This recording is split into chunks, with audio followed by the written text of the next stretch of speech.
네, 랭킹쇼 종목 탑10 시작합니다. 월요일 오후장의 분위기 오늘장 종목으로 살펴보겠습니다. 함께해 주실 두 분입니다. MHB 인베스트 김성훈 이사, 와운의 신학수 파트너 자리해 주셨습니다. 안녕하세요. 네, 반갑습니다. 네, 방향성 없이 개별 이슈의 종목들의 흐름 어수선한 월요일장입니다. 오늘장 종목으로 이슈에 따른 종목들 분위기 훑어보겠습니다. 오늘장 종목 10입니다.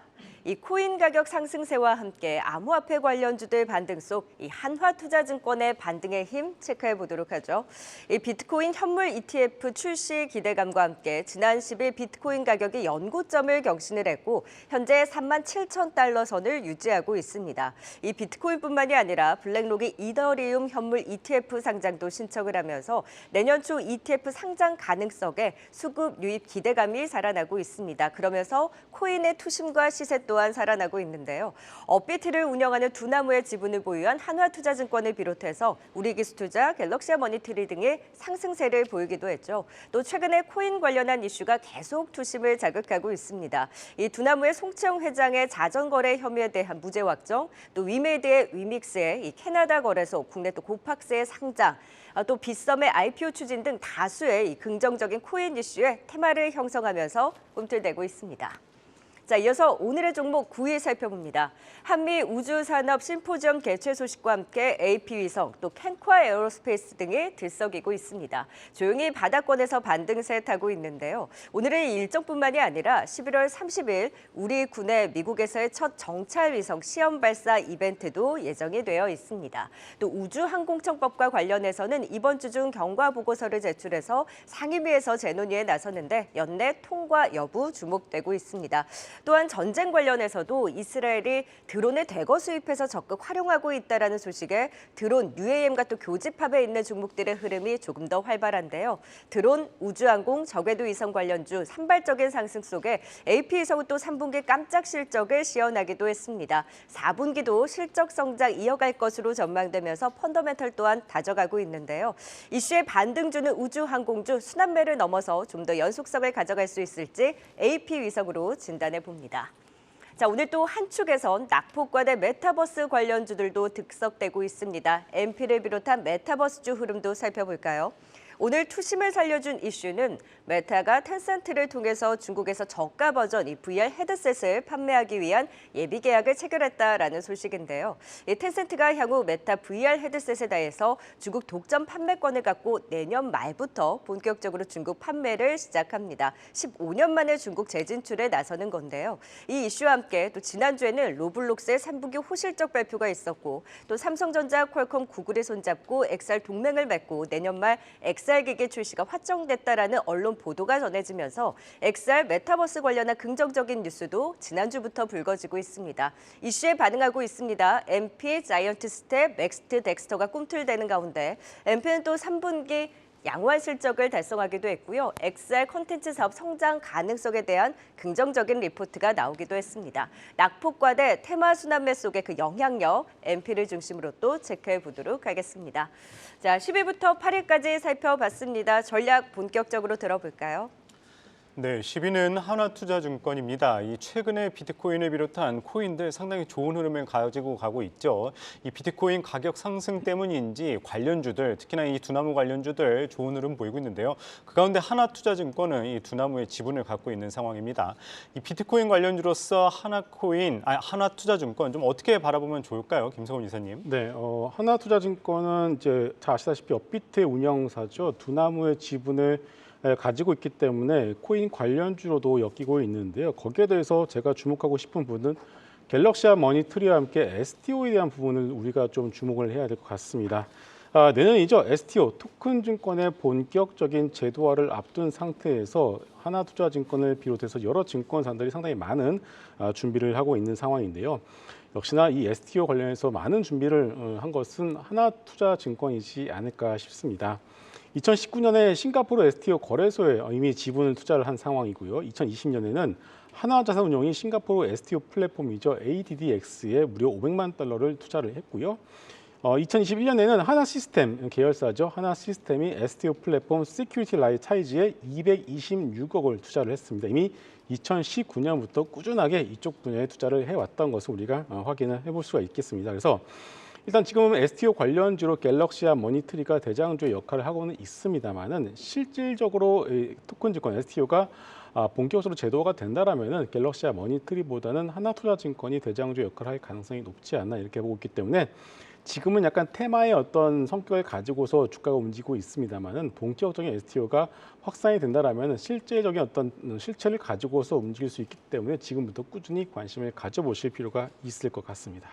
네, 뭐 가상화폐뿐만이 아니라 토큰 증권에 대한 모멘텀 그 안에서도 이제 한화투자증권에 대한 그 모멘텀을 지켜보자 긍정적인 분석 들어봤습니다. 자, 이번에는 9위 AP위성입니다. 조용의 AP위성, 캔코아 에어로스페이스 등이 바닥권에서 반등을 주고 있는데 조금 더 연속적인 상승을 이어갈 수 있을지 시작수 파트너님 좀 진단해 볼까요? 네, 일단은 AP위성이 바닥적 부분에서 움직이는 거는 맞습니다. 최근 들어서 주가에 대한 부분은 하단 부분에 두 번째 바닥 만들고 있는 그런 상황이고요. 현재의 상황에서는 1년선 부근까지 올라온 상태이기 때문에 가격적 흐름에서는 크게 문제가 없는 상황입니다. 다만 AP위성이 추가적으로 더 올라온다라고 봤을 때에는 이슈에 대한 부분이 좀 더 가속화됐으면 좋겠다라는 그런 기대도 있죠. AP위성 같은 경우에는 인공위성, 위성 부품 이런 쪽을 이쪽 사업을 하는데요. 최근에 고추진 전기 시스템 이쪽 연구 개발에 참여를 하고 있습니다. 이런 부분들이 이슈로 작용할 가능성이 아주 높죠. 특히 이제 미국 같은 경우에는 50년 만에 달 탐사 위성 이 부분을 유인 쪽으로 해서 사람을 실어 보내는 쪽으로 해서 재도전한다라는 그런 얘기가 많이 나오고 있거든요. 결국은 많은 국가에서 위성 관련되어 있는 사업 이쪽을 꽤 드라이브를 걸고 있다라고 말씀을 드릴 수 있을 것 같아요. 일본도 그 방위위성 이런 쪽을 지금 조만간 또 발사를 한다라는 그런 얘기도 있습니다. 특히 고추직 전기 시스템 같은 경우에는요, 위성의 무게 중에서 제일 크게 작용하는 게 엔진 관련되어 있는 부분에 그 연료 거든요. 그래서 연료에 대한 부분을 50%가 차지하는데 75%까지 감축할 수 있다라면 굉장히 빠르게 그리고 저렴한 비용으로 위성을 발사시킬 수 있다라는 그런 생각을 할 수 있습니다. 그래서 AP위성 같은 경우에는 우주 기술 분야에 좀 더 앞으로 나가고 있는 상황이고요. 최근 전쟁 관련되어 있는 부분에서 방산 쪽, 드론 관련되어 있는 여건까지 연결이 되는 그런 상황이기 때문에 시세에 대한 여건에 바닥을 딛고 올라오는 부분은 이상이 없다라고 저는 판단을 해봅니다. 그래서 조금 이른 편이 없잖아 있지만은 목표가는 17,000원 정도 두고 매매를 하는 게 맞을 것 같고요. 13,000원 아래 주가에 대한 부분이 하단에 있는 그런 상황에서 하단을 이탈할 경우에는 문제가 좀 생길 수 있거든요. 시간이 더 걸릴 수 있다라는 그런 문제가 발생이 됩니다. 그래서 현재 가격이 13,870원인데요. 일단 13,000원을 지지하는 이 부분 안쪽에서 매매를 하면 현재의 가격대역에 유리한 부분이다라고 말씀드리도록 하겠습니다. 네, 9위 AP위성까지 살펴봤습니다. 이어서 8위입니다. MP, XR 이 콘텐츠 관련주로서 이달 들어서 좋은 흐름을 보이다가 지난주 고점을 찍고 지금 조금 하락세를 보이고 있는데 오늘 같은 경우에도 조금 변동성이 심한 상황입니다. 일단 올해 3분기 호실적을 기록하긴 했는데 MP 현재 좀 어떻게 바라보면 좋을까요, 김성훈 이사님? 네, 일단은 MP가 최근에 한번 큰 시세를 잠깐 냈었는데요. 그 이유는 역시나 로블록스 때문입니다. 로블록스가 일단은 한 15% 정도 크게 올라가면서 그 다음날 MP의 주가가 크나큰 변동성을 한번 보여줬는데요. 역시나 이제 그 이후부터는 이제 주가가 이제 바닥을 좀 다시 한번 잡고 있는 그런 모습을 우리가 확인을 해볼 수가 있겠습니다. 여기에 대해서 이제 간밤에 나온 뉴스인데 메타가 텐센트와 함께 중국에 다시 한번 VR 시장을 진출하겠다는 뉴스가 나왔죠. 내년 애플에서 비전 프로를 출시를 할 예정입니다. 그렇게 된다면 역시나 본격적으로 MR, XR 기기 시장 자체가 커질 것을 대비해서 메타가 텐센트와 손을 잡고서 중국 시장 진출을 한다라고 여러분들 보시면 될 것 같고 그렇게 된다면 역시나 이제 MP로 대표된 대표적인 메타버스 관련주들이 고점 대비 거의 10분의 1 토박이 난 상황이기 때문에 현재 구간에서는 펀더멘탈적인 어떤 이슈를 가지고서 움직인다라기보다는 역시나 테마의 성격을 가지고서 충분히 모멘텀 플레이는 가능하다라고 말씀을 드릴 수 있을 것 같고요. 지금 주가는 이미 충분히 조정을 받았다라고 이제 보여지고 있기 때문에 크게 무리는 없다라고 생각하고 있습니다. 하지만 주가의 움직임은 역시나 로블록스의 어떤 움직임 때문에 먼저 주가가 반했기 때문에 로블록스의 흐름을 지켜보시면서 같이 대응을 해보시면 좋을 것 같습니다. 네, MP까지 짚어봤습니다. 자, 계속해서 오늘의 종목 7위와 6위도 살펴볼까요? 이 낙폭과대 공매도 금지 효과에 따른 수혜 기대 속에 반등에 나섰던 로봇주, 단기 반등 이후의 그 방향을 모색하고 있습니다. 대전 레인보우 로보틱스로 짚어보죠. 이 협동 로봇 시장의 성장 잠재력, 이 실제 협동 로봇의 침투율이 이제 막 5% 수준에 불과한데 이 잠재 수요 기준으로는 약 100조 원 시장에서의 성장성이 주목되고 있습니다. 그 안에서 레인보우 로보틱스, 협동 로봇을 주축으로 해서 서빙 로봇 그리고 물류 로봇까지 추가적인 수익원을 확보해 나가고 있는데요. 최근에 또 외식 프랜차이즈와 손을 잡고 서빙 로봇 시장 진출도 가시화시켰습니다. 무엇보다는 삼성과의 협업 시너지 기대죠. AI 휴머노이드 로봇 그리고 웨어러블 로봇 보픽 기대 유효한 상황입니다. 오늘은 또 로보티즈, 에브리봇, 일부 로봇주에 대해서 내년 실적 성장에 기대된다라는 긍정적인 리포트 효과와 함께 로봇주 전반적으로 힘을 내주고 있는데요. 레인보우 로보틱스도 내년 기대가 되고 있습니다. 실적이 안 나오는 로봇주들인데 내년 숫자로 보여줄지도 주목되는 가운데 낙폭과대 이후 일정 부분 반등이 나온 지금 로봇의 자리, 전략 고민해 보도록 하겠습니다. 자, 이어서 6위입니다. 엔터주 긍정적인 분석 일색이었는데 주가는 왜 이렇게 아쉬울까요? 큰 폭의 하락이 나오는 SM을 비롯해 엔터주 실적과 그 이슈 좀 더 자세히 살펴봅니다.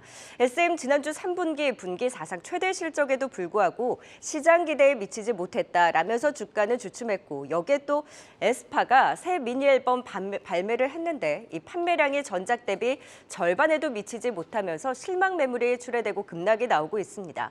YG 엔터테인먼트도 실적을 발표했는데 3분기 컨센서스에 부합한 양호한 실적이었고 또 신인 베이비몬스터에 대해서도 오는 27일 데뷔 일정을 확정했음에도 불구하고 지금 양현석 전 대표 소송 관련해서 1심 무죄에서 2심 징역형 집행유예 유죄 판결을 받으면서 또 투심이 위축됐습니다. JYP 엔터도 양호한 실적 발표에도 동반 하락세를 보이고 있고요. 여전히 긍정적인 시각을 유지해도 되는 것인지 자신감을 후퇴하게 하는 음봉에 대해서 함께 오늘 엔터주 전반 고민을 해보도록 하겠습니다. 자, 7위와 6위 각각 진단해 보도록 하죠. 먼저 레인보우 로보틱스 신현수 파트너님, 이제 낙폭 과대 이후에 지금 좀 어느 정도 반등이 나왔는데 여기서 더 오를까 말까에 대해서 과연 주가 반등에 힘이 있을까요? 어떻게 보세요? 저는 성장 관련되어 있는 부분에서는 레인보우 로보틱스 뿐만이 아니라 두산 로보틱스도 마찬가지고요. 뉴로메카나 그 부분의 감속기들 만들어내는 SPG나 SBB테크 전체적으로 로봇 관련되어 있는 업종은 성장주고 향후에 꼭 필요한 그런 상황이기 때문에 충분히 주가 자체적인 부분에서 상승할 것이다라고 판단을 하고 있습니다. 레인보우 로보틱스는 두산 로보틱스보다 시총이 더 큽니다. 그렇다면 아직까지는 두산 로보틱스보다는 레인보우 로보틱스가 로봇주를 이끌어간다라고 이렇게 볼 수 있는 그런 상황인데요. 판이 커지고 있습니다. 로봇 시장의 판이 엄청 커지고 있는데요. 올해가 390억 달러 정도의 시장 규모가 있는데요. 이게 2030년 정도 되면 2,600억 달러까지 늘어난다는 보고서가 있습니다. 이 부분도 있고요. 지난달 10월 달에 2023년도 로보월드라는 그 세미나가 있었던 그런 상황인데요. 전시회가 있었던 상황인데요. 여기에 레인보우 로보틱스 같은 경우에는 서빙 로봇이나 자율주행 로봇 그리고 사족보행 로봇 이런 쪽을 신제품으로 출시한 그런 상황에서 훨씬 더 유리한 부분을 예측할 수 있게끔 만들어줬고요. 특히 협동 로봇 같은 경우에 성장성은 인구 감소에 대한 부분의 노동력 부족 이 부분에 굉장히 중요한 부분으로 판단이 듭니다. 그래서 삼성전자와 전략적으로 협업을 하고 있고 삼성 윌스토어하고 급식 자동화에 관련되어 있는 업무 협약도 한 그런 상황이기 때문에 현재의 가격 대역에서는 충분히 추가적으로 상승할 가능성이 높다라고 저는 판단을 하는데요. 최근에 로봇 주식이 움직였었던 부분에서 조정을 약간 받고 있는 것 같아요. 조정을 기회로 저점 매수가 가능하지 않을까라고 저는 판단을 해봅니다. 그래서 레인보우 로보틱스 같은 경우에는 목표가를 18만 원 정도 두고 보고 있고요. 18만 원 이상으로 움직인다라고 한다면 시세 추종 전략으로 계속적으로 추적해 움직이는 게 좋을 것 같고요. 일단은 레인보우 로보틱스도 세파에 의해서 주가가 이제 하락할 가능성도 있어요. 그래서 손절가는 14만 원을 두고 그 매매를 한다면 충분히 현재 가격 대역에서는 수익을 낼 수 있는 구간이다라고 저는 판단을 해봅니다. 네, 로봇 주간들 레인보우 로보틱스 조정시 매수 전략 말씀 주셨습니다. 이어서 6위 SM을 비롯한 엔터주 살펴보도록 하겠습니다. 사실 이 긍정적인 전망과는 다르게 이 지지부진한 주가 흐름 계속 보이고 있는데요. SM 같은 경우에는 분기 최대 실적을 기록했음에도 역시나 저조한 주가 흐름 보이고 있는 상황입니다. SM을 비롯한 엔터주 어떻게 바라보면 좋을까요, 김성우 이사님? 네, 그나마 이제 엔터주를 이제 말씀을 드리면서 JYP 엔터 하나 정도로만 일단 압축해서 보시는 게 좋을 것 같다라고 계속 강조를 드리고 있습니다.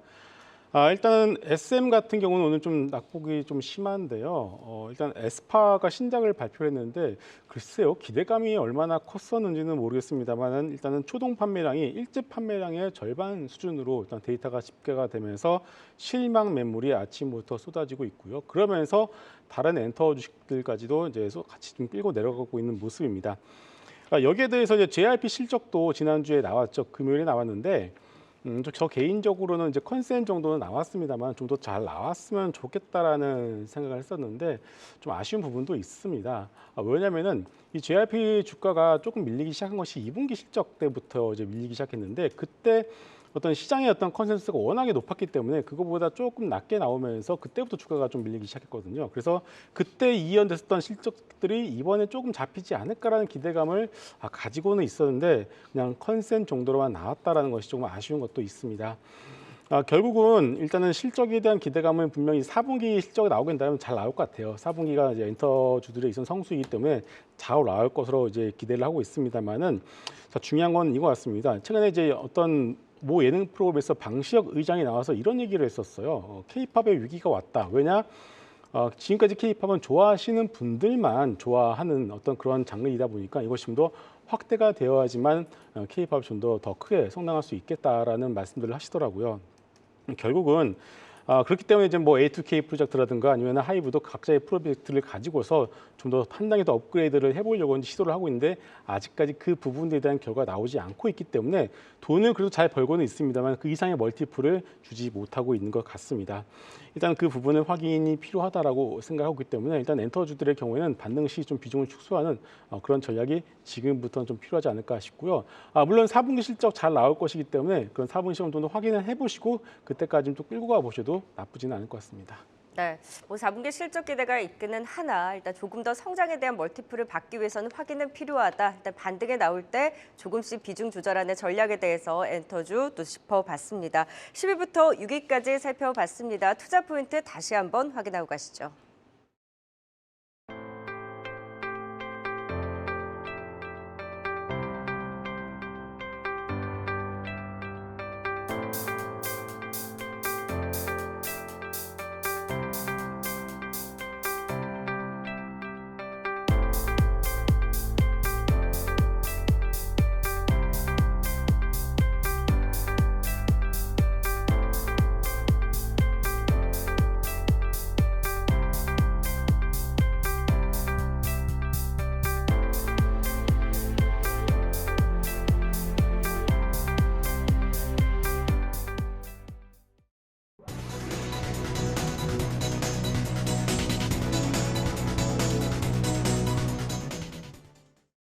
이 시각 특징주입니다.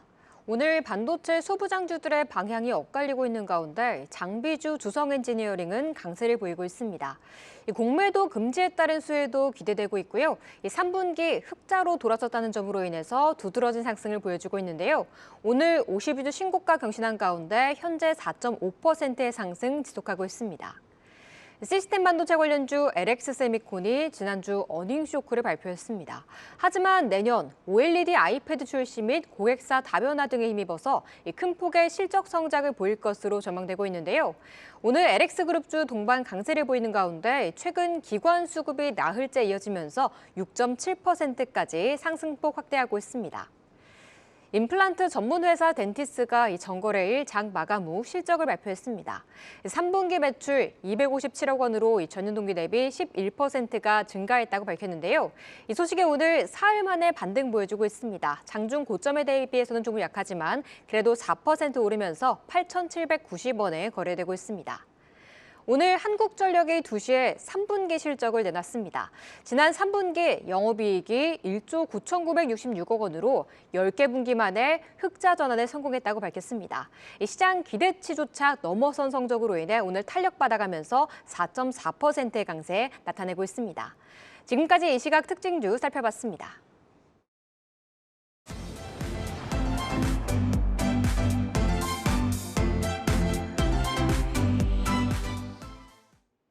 네, 랭킹쇼 종목 탑10으로 오늘장 종목 짚어보고 있습니다. 이제 오늘의 종목 5위 살펴볼까요? 자, 오늘 시장을 보면 고평가 우려가 부각된 이 고가에 있는 한미 반도체를 필두로 하나마이크론 등 일부 HBM 관련주들 차익 실현이 나오고 바닥권에 있는 반도체 소재주들이 실적 발표 이후 조금 더 주목되고 있습니다. 한솔케미칼이 오늘의 5위입니다. 이 3분기 실적 바닥을 다져가고 있다라는 시그널을 보여준 반도체 소재주들 대표적으로 이 한솔케미칼과 동질세미캠이 바닥권에서 반등을 주는 가운데 솔브레인도 꿈틀대고 있습니다. 이 한솔케미칼 3분기 전년 대비 22% 감소한 영업이익에도 불구하고 낮아진 눈높이 이 컨센서스를 상회하는 실적을 보여줬습니다. 삼성전자의 파운드리 사업 확대에 따른 수혜 기대, 이 반도체양 과산화수소의 수요도 점진적으로 증가하고 있고 또 배터리 바인더 부문도 정체됐던 출하가 점차 정상 국면에 돌입해가고 있습니다. 3분기 이익 서프라이즈를 기록하면서 4분기를 저점으로 해서 성장 방향의 전환이 기대되고 있는 한솔케미칼 반등의 힘 어느 정도 기대해봐도 될까요? 자, 이어서 오늘장 종목 4위 살펴봅니다. 지난주 테크 대회를 열고 향후 청사진을 공개한 SKC가 4위를 차지했네요. 이 4680 원통형 배터리용 동박 개발 성과를 보여줬고 또 실리콘 음극재 기술 경쟁력을 부각시키며 연내 시범 생산 계획을 밝히고 기대를 키웠습니다. 무엇보다 ISC 인수 이후 반도체 테스트 이 러버 소켓 시장에서의 성장성 기대감이 큰데요. 2차 전지 소재 또 반도체 소재 부품을 주축으로 또 미래 성장 로드맵을 공개한 SKC, 또 첫 글로벌 생산 거점인 말레이시아 동박 공장의 본격 가동 시작에 나섭니다. 그간 공매도 금지 효과 기대와 더불어서 지난 월요일 갭상승 이후 주가는 과연 앞으로 자체 모멘텀으로 추가 상승을 이어갈 수 있을지 지켜보시죠. 자, 이어서 3위 종목입니다. 위메이드 3사 반등세 이어갑니다. 위메이드 플레이 추가 급등을 이어가면서 오늘 장중 13%까지 급등을 했다가 현재는 윗꼬리를 길게 달고 상승분 대부분 반납하면서 단기 급등에 따른 변동성은 있습니다. 자, 위메이드 이슈를 살펴보면 자체적으로 발행한 코인 위믹스가 앞서서 말씀드렸듯이 캐나다 거래소 상장과 함께 또 국내 거래소 중 한 곳인 고팍스에도 다시금 상장이 됐습니다. 다만 위믹스 상장을 이유로 지금 디지털 자산거래소 협의체 닥사로부터 징계 조치가 나오면서 노이즈가 다소 발생했습니다. 그래도 최근 위믹스가 다시 살아나고 코인 가격 상승세에 또 위메이드 3분기 흑자 전환 실적도 좋았고 내년 중국 게임 진출, 나이트크로우의 글로벌 P2E 버전의 출시 등으로 많은 기대감이 나오면서 반등에 나섰던 위메이드 3사입니다. 추가 상승 여력 체크해보면서 또 이번 주 지스타 이벤트도 유효한 만큼 지금 자리에서의 전략 전반적으로 또 함께 세워보도록 하겠습니다. 자, 5위부터 3위까지 먼저 살펴봤습니다. 전략 이어가 보도록 하죠. 네, 5위는 한솔케미칼입니다. 이 최근 이 바닥에서 조금씩 반등에 나서고 있는 이 반도체 소재주들이죠. 오늘 HBM 관련주들이 하락하는 것과는 사뭇 다른 모습을 보이고 있습니다. 이 한솔케미칼을 비롯한 이 솔브레인 등 반도체 소재주들 지금부터 조금 더 기대를 해봐도 좋을까요, 신학수 파트너님? 네, 일단은 뭐 한솔케미칼 같은 경우에는 바닥에서 반등을 하고 있는 그런 상황이고요. 기관의 매수가 좀 들어와요. 뭐 기관의 매수가 들어온다라는 것은 현재 기관들은 저점이다라고 판단해서 들어올 수도 있겠다라고 생각도 해봅니다. 한솔케미칼 같은 경우에는요, 39만 원도 넘었었습니다. 이때 움직일 때에는 2차 전지 관련되어 있는 부분으로 한솔케미칼이 올라왔었고요. 최근에 좀 많이 내렸죠. 내린 부분에서 지금 14만 4천 원까지 밀린 그런 상황에서 반등을 해주는 거죠. 한솔케미칼의 이 주력 판매는 화학 제품입니다. 특히 이제 과산화수소가 반도체나 디스플레이 이쪽도 쓰이고요. 제지나 섬유 섬유, 탈색하는 데도 쓰이고 여러 부분으로 많이 쓰이는데요. 반도체 관련되어 있는 여건으로 한솔케미칼이 또 움직이는 것 같아요. 삼성전자의 파운드리 사업 이 부분이 확대되는 것과 SK하이닉스 같은 경우에도 투자액을 굉장히 높여가고 있는 상황이거든요. 여기에 4분기 시작으로 반도체 업황에 대한 개선 이런 기대감이 있기 때문에 현재 가격은 바닥에서 들어올리는 그런 측면이다라고 보시는 게 맞을 것 같아요. 그래서 저는 이격을 이용한 반등 구간에서 짧게 매매하는 전략이 유리하다라고 생각이 들고요. 1년선 기준으로 해서 1년선 부근까지 매매하는 게 맞을 것 같아요. 그래서 신규로 들어가는 분들 같은 경우에는 길게 투자해야 되니까 좀 더 기다렸다가 안정된 부분에서 투자하는 게 좋을 것 같고요. 갖고 계신 분들 같은 경우에는 목표가를 20만 원 정도 두고 보는 게 맞을 것 같고요. 손절가는 다시 내려올 수 있는 여건과 내려온 다음에 좀 길어질 수 있는 그 부분도 분명히 있습니다. 그래서 시간을 고려해서 17만 원을 손절가로 제시하니까요. 그 가격 대역에서 움직이시고 신규 진입은 좀 더 후회하는 게 맞지 않겠나라고 그렇게 생각을 해봅니다. 네, 완전한 추세 전환보다는 일단은 좀 단기적인 반등으로 한솔케미칼 말씀 주셨습니다. 자, 이번에는 SKC입니다. 조금씩 반등에 나서고 있는데 테크데이 이후의 모멘텀 좀 더 주목을 해봐도 될까요, 김성우 이사님? SKC가 2024년이죠. 내년에 사업의 우선순위를 2차 전지가 아니라 이제 반도체 소재, 그래서 기판 쪽으로 좀 이제 방향을 좀 잡았다라는 얘기들이 있습니다. 왜냐하면 2차 전지 섹터 자체가 일단 좀 분위기가 안 좋은 것도 있고요. 전반적인 어떤 섹터의 업황 자체가 약간 슬로우해지는 거 있다 보니까 뭐 자연스러운 수준이라고 생각을 하고 있는데요. 그러나 결국 SKC 주가는 여러분들이 보시면 아시겠지만 역시나 2차 전지 섹터와 조금 더 동행할 가능성이 높다라고 생각을 하고 있습니다. 내년 여전히 동박 같은 경우에는 공급 과잉이 진행이 될 수밖에 없는 상황이고요. 최근에 이제 모든 2차 전지 섹터들의 기업들의 컨퍼런스 콜을 들어보게 된다라면은 한 3분기, 4분기를 저점으로 봤었는데 이것이 1분기에서 내년 2분기까지 좀 이연된 어떤 그런 느낌이 들기 때문이죠. 그래서 일단 지금 2차 전지 섹터들의 경우에는 바닥을 잡는 이제 과정이 다시 한번 진행이 되고 있는 상황이기 때문에 SKC 역시도 내년 1분기에서 2분기 정도를 바닥으로 여러분들 좀 가정을 하시고 좀 더 느긋한 전략이 좀 필요하지 않을까 이렇게 보고 있습니다. 네, 조금 더 여유를 가지고 장기적인 관점에서 바라보자 SKC 살펴봤습니다. 이어서 3위 위메이드 플레이에 대해서 진단해 보도록 하겠습니다. 워낙 최근 위메이드 관련주들 상당히 좋은 흐름 보이고 있죠. 오늘도 위메이드 플레이 강한 상승세 보이고 있는데 위메이드 플레이를 비롯한 그룹주들 좀 어떻게 바라보면 좋을까요, 신학스 파트너님? 네, 일단은 위메이드 프레이 같은 경우에는 예전에 썬데이 토즈입니다. 애니팡 게임 하면은 썬데이 토즈가 생각나는데요. 위메이드 그룹에서 썬데이 토즈를 매수를 했어요. 매수한 이후에 위메이드 그룹 자체의 그 위믹스 코인, 이 코인에 대한 상장 폐지 논란이 있으면서 굉장히 주가가 많이 내린 그런 상황이고요.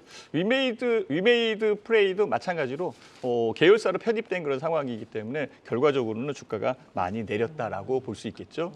게임주에 대한 실적이나 이런 것들은 그렇게 좋지는 않습니다. 지금 좋아지고 있는 상황이고 게임주가 각광을 받는 것은 바닥에 있다라는 생각과 크래프톤의 실적이 좀 잘 나오면서 최근에 이슈로 좀 들어온 그런 상황이죠. 위메이드 프레이 마찬가지로 3분기에 실적은 저조합니다. 저조한 실적이기 때문에 이 부분을 개선해야 되는데 위메이드 자회사 설립에 대한 부분들이 분명히 있었거든요. 그래서 운영이나 마케팅, 투자 이런 쪽에 비용을 많이 쓴 그런 상황이죠. 그렇지만 개발사 플라이셔를 인수를 했는데 이 인수한 지역이 북미 지역이고 북미 지역의 실적적 부분 매출에 대한 호조가 이제 나타난다라고 얘기가 나옵니다.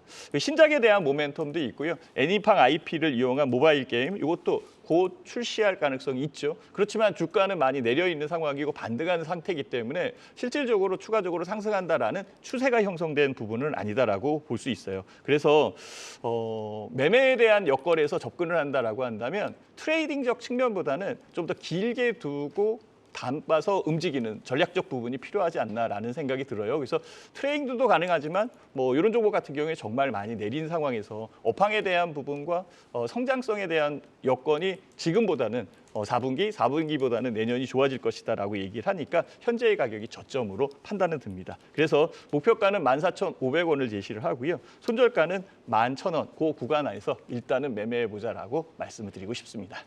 네, 단기 트레이딩보다는 조금 더 긴 호흡에서 좀 바라보자 위메이드 플레이까지 살펴봤습니다.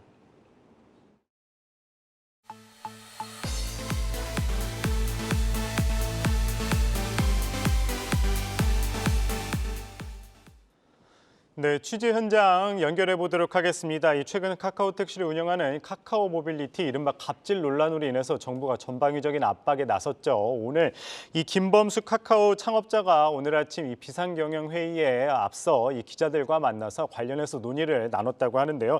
지금 이 시각 카카오 모빌리티의 류궁성 대표 등이 또 업계의 사람들과 만나서 이야기를 나눠보고 있다고 합니다. 현장에 나가 있는 박혜린 취재 기자 연결해 보도록 하겠습니다. 박혜린 기자. 네, 저는 지금 전국 택시 연합회관에 나와 있습니다. 오늘 2시부터 류궁선 대표 등 카카오 모빌리티 측과 택시단체가 모여 수수료 체계 개편 등을 논의하고 있는 현장인데요. 아침에 소집된 카카오 공동체 비상경영회의에서 곧바로 이곳으로 자리를 옮긴 류 대표는 어두운 표정으로 기자들과 만났습니다. 영상으로 함께 보시죠. 원점에서 재검토하는 마음으로 오늘 택시 단체분들 말씀 많이 듣고 처음부터 다시 만든다는 마음으로 여러 우려들이 부식되고 사랑받는 서비스로 거듭날 수 있도록 최선의 노력을 다하도록 하겠습니다. 오늘 열린 3차 비상경영회의는 이전 회의가 카카오 판교 아지트에서 진행됐던 것과는 달리 카카오 모빌리티 본사에서 진행이 됐습니다. 윤석열 대통령이 공개적으로 카카오 모빌리티를 비판하자 김범수 창업자가 모빌리티를 직접 해결하려는 의지로 풀이됩니다. 실제로 김 창업자는 비상경영회의를 앞두고 기자들과 만나서 모든 사업을 원점에서 재검토하겠다. 올해 말에 가시적인 방안을 내고 내년에는 본격적으로 달리겠다라고 밝혔는데요. 간담회에 직접 참석하진 않았지만 그만큼 간담회를 주재한 류궁선 대표에게 큰 미션이 주어졌음을 의미합니다. 간담회의 핵심 쟁점은 수수료 체계 손질입니다. 현재 카카오 모빌리티는 가맹 계약을 맺으면 기사나 택시 회사가 운임 20%를 카카오 모빌에 수수료로 내고 회사가 운임의 15에서 17%를 주는 계약 구조를 갖고 있는데요. 높은 수수료율과 더불어 분식 회계 논란이 일자 수수료 체계를 개편하려는 겁니다. 아울러 콜 몰아주기, 콜 차단 논란 등에 따른 조치로 가맹 택시 사업 구조를 재검토하고 타사 택시의 카카오티 플랫폼을 어떻게 개방할지 등의 방안도 논의할 예정입니다. 합의안 도출까지는 난항이 예상됩니다. 택시업계는 현재 3에서 4%인 실질 수수료를 1%대까지 낮추라고 요구하고 있고 카카오 모빌리티는 현실적으로 불가능하다는 입장을 재차 밝힌 만큼 의견차를 좁히기 쉽지 않을 것으로 전망됩니다. 다만 김범수 창업자까지 나서서 수수료 체계 개편에 고삐를 쥐고 있는 상황인 만큼 수세에 몰린 카카오가 유례 없이 빠르고 전향적인 카드를 내놓을 수 있을 것이란 가능성도 제기되고 있습니다. 지금까지 간담회가 진행되고 있는 전국 택시 연합회관에서 한국경제TV 박혜린입니다.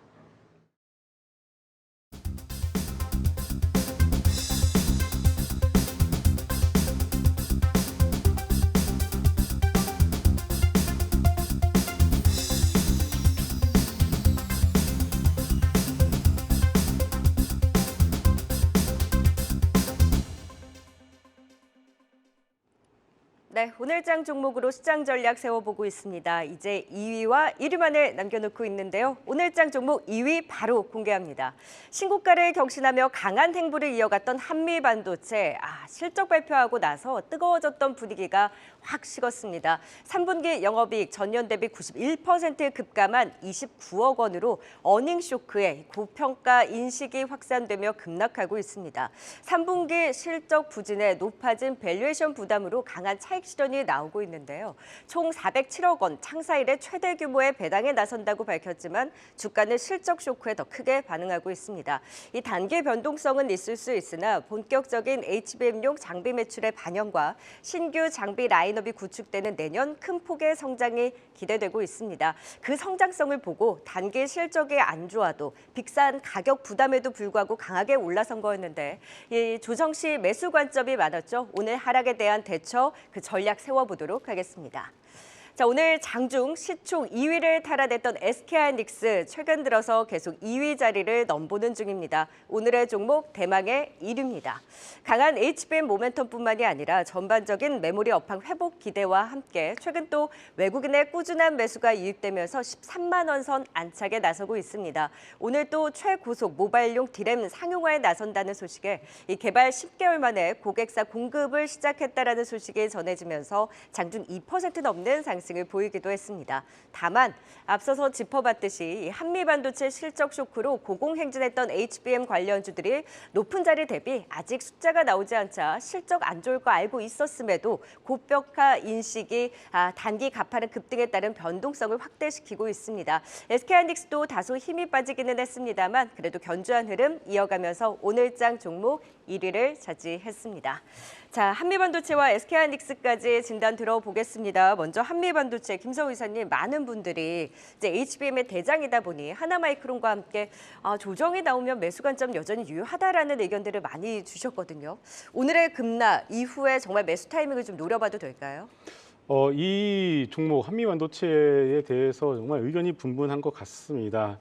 저 이전부터도 이제 이 장비주들 같은 경우에는 두 개만 말씀을 이제 드리고 있었죠. 한나마이크론과 한미반도체 이 두 개만 보시라고 계속 강조를 드리고 있었고, 지난주 금요일 여러분 시세를 보시게 되면은 이 지난주 내내 다른 섹터들이 못 가다 보니까 막판에 이 한나마이크론과 한미반도체로 수급이 확 쏠리는 그런 반도체 쏠림 현상이 나왔습니다. 그리고 나서 장 마감 후에 한미반도체가 어닝 미스를 내다 보니까 소위 말해서 이제 금요일 날 소위 내동 매수를 하시는 분들도 있었겠죠. 올라가니까.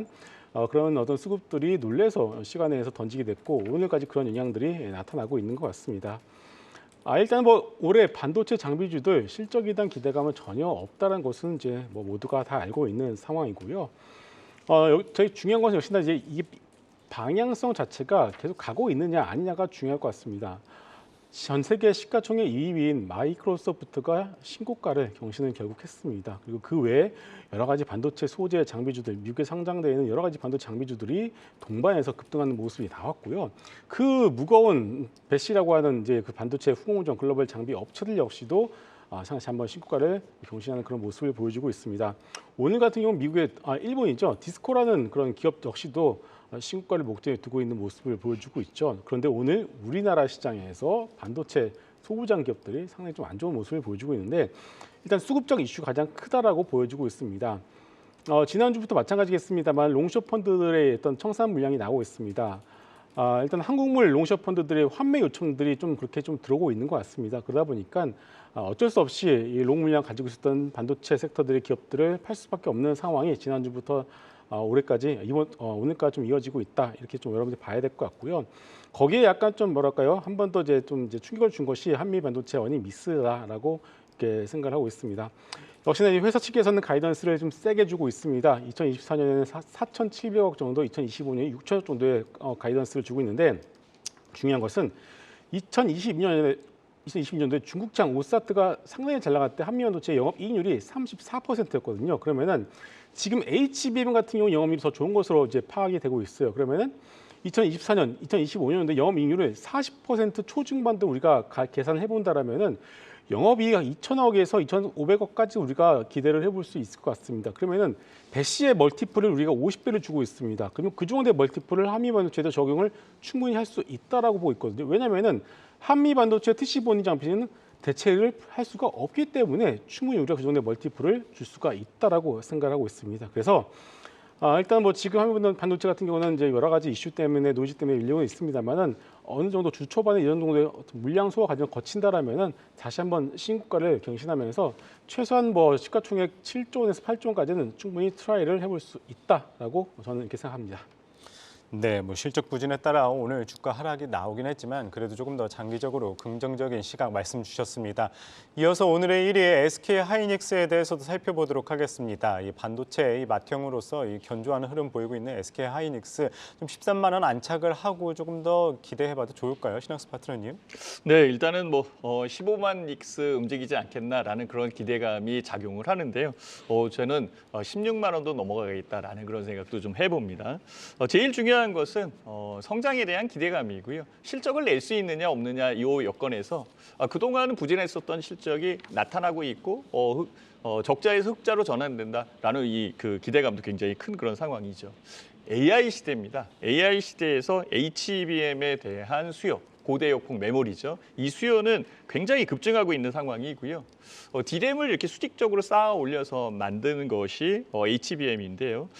일반 D램보다 5배 이상 비쌉니다. 근데 여기에 10조 이상 투자하겠다라고 지난주에 아마 발표를 했었을 겁니다. 10조 이상 투자를 하는 부분에서 삼성전자도 가만히 있을 리는 없겠죠. 삼성전자와 SK하이닉스가 HBM에 대한 그 마켓 셰어를 양분하고 있습니다. 이 양분이 전 세계에 대한 부분을 양분하고 있는 거죠. 여기에 아주 조금 차지하고 있던 마이크론 테크놀로지도 도전장을 내밀었는데요. TSMC와 패키징 협력을 하면서 HBM 시장에 도전한다. HBM 시장에 참여한다라고 이렇게 얘기를 했어요. 그러다 보니까 HBM 시장은 39억 달러에서 내년도 89억 달러, 거의 90억 달러까지 늘어나는 그런 상황이거든요. 여기에 SK하이닉스가 제일 중심에 있는 것으로 판단이 듭니다. 외국인 매수세 꾸준히 들어오고 있고요. 최근에 공매도 관련되어 있는 여건에 외국인 매수, 외국인들이 들어올까라고 생각을 하는데 SK하이닉스는 계속적으로 들어오고 있습니다. 그러면서 얘기하는 게 그거죠. 반도체 불황 끝이 보인다 이렇게 얘기를 하는데요. 결국은 주가 자체적인 부분에서는 다른 여타 종목들도 마찬가지고 성장성과 성장력에 대한 부분은 좀 더 가중치를 부여해서 봐야 될 것으로 판단이 듭니다. 그래서 SK하이닉스는 목표가 16만 원, 그 이상도 넘어갈 가능성이 있으니까 꾸준히 추세 매매하십시오라고 말씀을 드리고 싶고요. 손절가는 12만 원을 제시해 봅니다. 네, SK하이닉스까지 진단해봤습니다. 5위 한솔케미칼부터 1위 SK하이닉스까지 투자 포인트 다시 한번 보고 오겠습니다.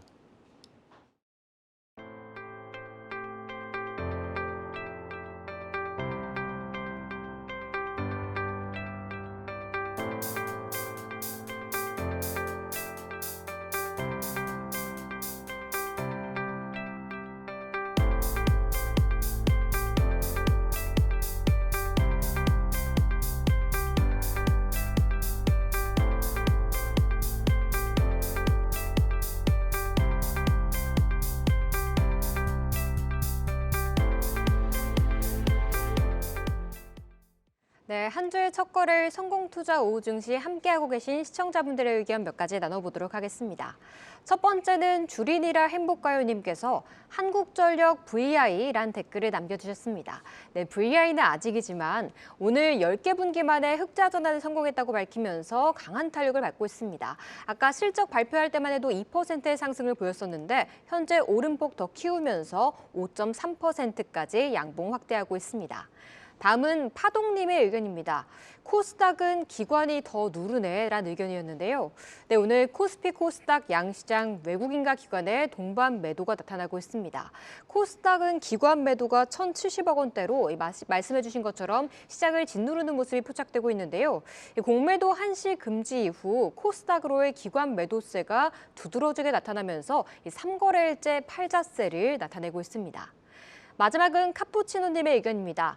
미국장이 폭등해서 우리 시장 이 정도는 아닐 줄 알았는데 유유라고 댓글을 남겨주셨어요. 네, 지난 거래일 엔비디아가 중국 맞춤용 신규 반도체 3종을 출시할 것이라고 밝혔고 또 TSMC의 10월 매출이 증가하면서 이 반도체 수요 회복이 가시화되고 있다는 분석이 힘을 얻었습니다. 이 필라델피아 반도체 지수가 4%의 급등을 보였는데요. 하지만 국내에서는 SK하이닉스만이 힘을 받아가고 있고 그 밑단의 종목들은 그 효과 받아가지 전혀 못하고 있고요. 오히려 미국의 신용 등급 하향과 미국의 임시 예산안 관련 협의란 이벤트에 전반의 투심이 위축되고 있습니다. 그래도 코스피는 2시 반 부근 상승 전환을 시도했는데요. 2410선 계속 터치하고 있으니까요. 조금 더 힘을 내길 함께 응원해 보겠습니다. 지금까지 월요일장 시청자분들의 의견 몇 가지 나눠봤습니다. 네, 랭킹쇼 종목 탑10 오늘은 김성훈 이사, 신학수 파트너 박소영 캐스터와 함께했습니다. 말씀 고맙습니다. 고맙습니다.